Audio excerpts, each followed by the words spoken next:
달콤한 말씀 행복한 하루 6월 12일 말씀 묵상을 함께 나누도록 하겠습니다. 오늘 본문은 시편 57편 1절로 11절 말씀입니다. 제57편 다윗의 믹담시. 인도자를 따라 알다스에세 맞춘 노래. 다윗이 사울을 피하여 굴에 있던 때에 하나님이여, 내게 은혜를 베푸소서. 내게 은혜를 베푸소서. 내 영혼이 주께로 피하되 주의 날개 그늘 아래에서 이 재앙들이 지나기까지 피하리이다. 내가 지존하신 하나님께 부르짖으며 곧 나를 위하여 모든 것을 이루시는 하나님께로다. 그가 하늘에서 보내사 나를 삼키려는 자의 비방에서 나를 구원하실지라. 하나님이 그의 인자와 진리를 보내시리로다.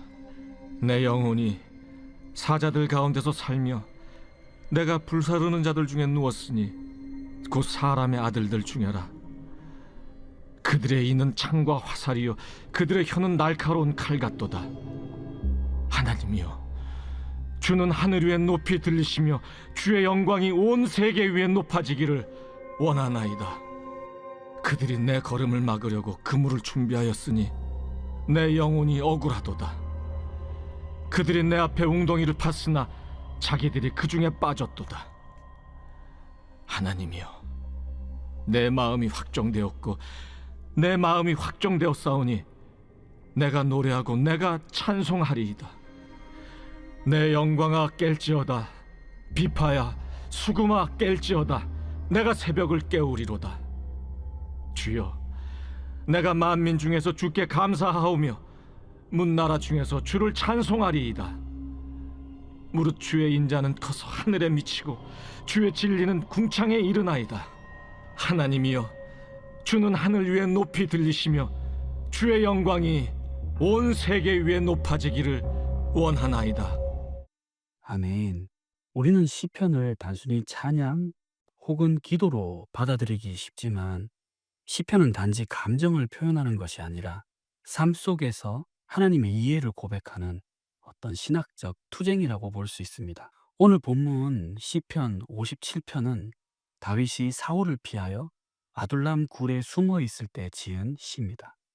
이 시는 단순한 절규나 감상이 아니라 하나님의 성품에 대한 신앙적 확신을 드러내는 시며 고난 속에서 신자의 믿음의 문학입니다.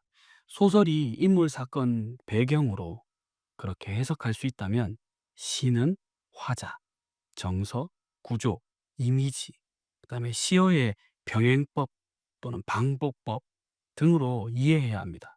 특히 이 시는 두 부분으로 구성된 대칭 구조입니다. 그리고 이 대칭 구조가 한 중심을 향해 가고 있습니다. 햄버거처럼 빵, 그리고 패티, 빵 이렇게 있는 것처럼 말이죠. 시편 57편은 크게 두 단락으로 나눌 수 있습니다. 1절에서 5절까지, 그리고 6절에서 11절까지입니다. 먼저 1절에서 5절까지의 내용을 살펴보면 하나님께 피하는 그런 간절한 탄원의 시가 됩니다. 하나님이여, 내게 은혜를 베푸소서, 은혜를 베푸소서. 이렇게 히브리어 원어로도 하네니, 엘로힘, 하네니 이런 뜻은 은혜를 베푸소서, 은혜를 베푸소서. 이 동사가 반복된다는 것은 간절함을 강조합니다. 이 구조는 히브리 시약에서 어떤 정서의 고절을 표현할 때 이 동사의 반복을 쓰는 그런 병행법입니다. 단순한 도움 요청이 아니죠. 목숨이 달린 절박한 기도를 나타냅니다. 1절 뒷부분을 보면요. 내 영혼이 주께로 피하되 주의 날개 그늘 아래서 이 재앙들이 지나가기까지 피하리이다. 여기서 날개 그늘이라는 표현은 구약에서 하나님의 보호, 특히 속죄소에 보면 성막 그룹들을 연상시키는 어떤 제의적 상징이죠. 다윗은 단지 도피처를 찾는 것이 아니라 하나님의 임재 안에 머무르기를 원하는 예배자로서 고백하는 것입니다. 2절에서 3절은요. 다윗은 하나님의 속성과 구원의 행위를 이야기하면서 이렇게 이야기하죠. 3절을 볼까요? 그가 하늘에서 보내사 나를 삼키려는 자의 비방에서 나를 구원하실지라 라고 하는 부분은 하나님의 어떤 초월적 주권을 말합니다. 하나님이 그의 인자와 진리를 보내시리로다. 헤세드 베에메트 라는 뜻은 언약 안에서의 하나님의 은혜와 진리를 뜻합니다. 그 은혜와 진리를 보내겠다는 거죠. 이건 나중에 예수님을 보내는 걸로 떠오를 수 있겠죠. 은혜와 진리가 충만하신 예수님을 우리에게 보내는 거야. 4절에 보면요. 내 영혼이 사자들 가운데 살며 내가 불사르는 자들 중에 누웠으니 곧 사람의 아들들 중에라. 그들의 이는 창과 화살이요 그들의 혀는 날카로운 칼과 같도다. 여기서 화자는 사자의 한복판에 누워 있고 또 불 붙는 사람들 가운데 있고 또 그 불 붙는 사람들의 이가 창과 화살이며 그 불 붙는 사람들의 혀가 날카로운 칼과 같다고 고백합니다. 이는 단지 외적인 위협뿐만 아니라 언어적으로도 정치적인 그런 술수로부터의 위협을 표현한다고 볼 수 있습니다. 이제 절정은요, 5절입니다. 하나님이여, 주는 하늘 위에 높이 들리시며 주의 영광이 온 세계 위에 높아지기를 원하나이다. 이 고백은 마치 다윗이 처한 이런 현실과는 완전히 다른 것 같이 보입니다. 다윗이 처한 현실이란 굴속, 어떤 죽음의 위기 이런 거잖아요. 다른 우주적 하나님에 대한 선포입니다. 여기서 화자는 고난을 해석의 기준으로 삼지 않고 하나님의 영광을 중심으로 삼습니다. 이것이 바로 이 시의 핵심이 아닐까 생각해요. 하나님의 영광을 중심으로 고난을 재해석하는 것. 6절에서 11절을 보면 이제 이 고난이 찬양으로 바뀝니다. 6절을 보면 그들이 내 걸음을 막으려고 그물을 준비하였으니 내 영혼이 억울하도다. 그들이 내 앞에 웅덩이를 팠으나 자기들이 그 중에 빠졌도다. 7절을 볼까요? 하나님이여 내 마음이 확정되었고 내 마음이 확정되었사오니 내가 노래하고 내가 찬송하리이다. 내 마음이 확정되었다는 건요. 내 마음이 이렇게 고정됐다. 흔들리지 않는다라는 것을 의미합니다. 시인은 고난 가운데에서도 의지의 결단을 말합니다. 이거는 감정이 아니라 믿음에 근거한 신앙 고백입니다.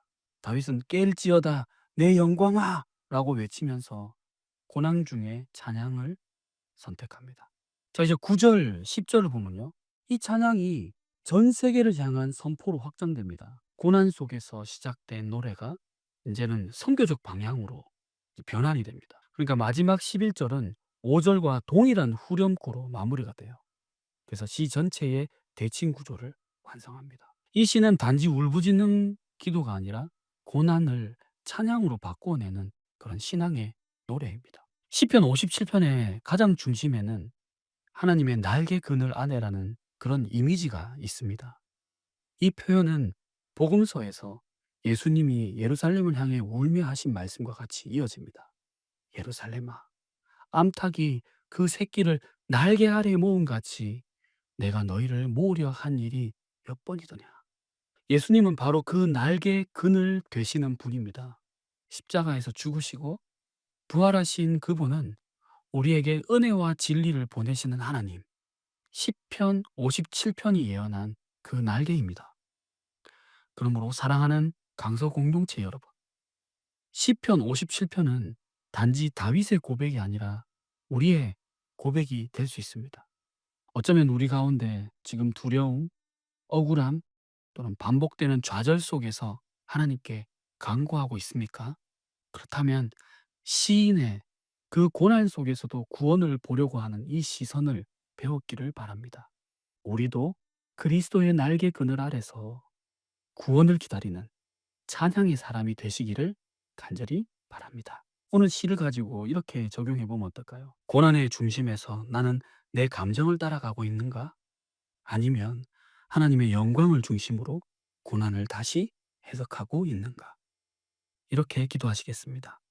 고난 속에서도 주님의 날개 그늘을 믿고 찬양하는 믿음의 사람이 되게 하소서. 아멘.